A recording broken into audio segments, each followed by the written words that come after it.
A lot can go wrong when starting seeds indoors. Today, we'll talk about step 1, ensuring the right growing medium for your seeds.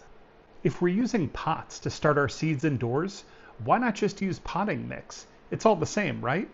Great question. Also, no.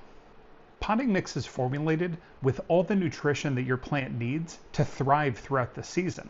This includes things like slow-release fertilizer, which is a really great way to boost your plant's productivity. But at the beginning of its life, this guy has all the nutrition that it needs already packed inside of it. Everything necessary for this to become a sprawling brandywine tomato plant is already programmed inside of this little package. And that's why seed starting mix is the way to go. Seed starting mix is generally a mixture of equal parts peat moss or cocoa coir, perlite, and vermiculite. This blend provides a sterile, loose, and aerated growing environment for seeds to start sprouting. And because seeds are so delicate, seed starting mix doesn't include fertilizers that can burn or otherwise harm the seed. Before potting up your seed starting mix, you'll want to first introduce some moisture. Have you ever watered a plant and seen the water just sit on the top or even overflow from the pot without soaking into the soil?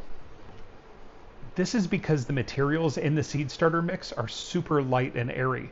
They're designed for this tiny seed to be able to grow up through it and start to take root inside of it. And because of this, the ingredients in your seed starter mix all repel water really well unless it's carefully introduced. This is called hydrophobia because basically these ingredients act as if they're afraid of water. Before potting up, pour some seed starting mix into a bucket. Pour some water in a little at a time. You definitely don't want to overdo it here. Add a bit of water, massage it into the mix, and see how it looks. You don't want a sopping mess. You just want the mix to hold together a little bit. This looks perfect. And now that your seed starting mix is properly moistened, you can start filling the cells that you're going to start your seeds in. Today, I'm using a mixture of some plastic cells I got last year from a nursery that I've saved and cleaned for reuse, and these biodegradable cells made of peat moss and wood pulp. The cool thing about these is that once your seedlings are ready to be transplanted outside, you can just plant the entire cell in the ground and they'll decompose in the soil just fine. Now they're single use, but they help keep the process fully organic if that's your thing. Fill the cells generously and evenly. There will be some settling as you water and also as you sow your seeds.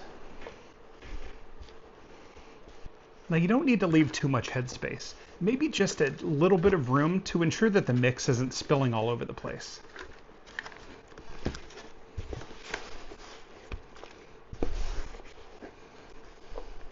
It's a dirty job, but what gardener doesn't like getting their hands dirty every once in a while? See, it's super easy. And if you wanted to, you could even make your own seed starter mix at home. Just use equal parts peat or coconut coir. With coir, you're going to want to make sure that you soak the brick so it breaks down nicely, vermiculite and perlite. Mix them together and you'll have your seed starter mix. And now, just by getting your hands a little bit dirty, you're ready to get your seeds sown and kick off next growing season.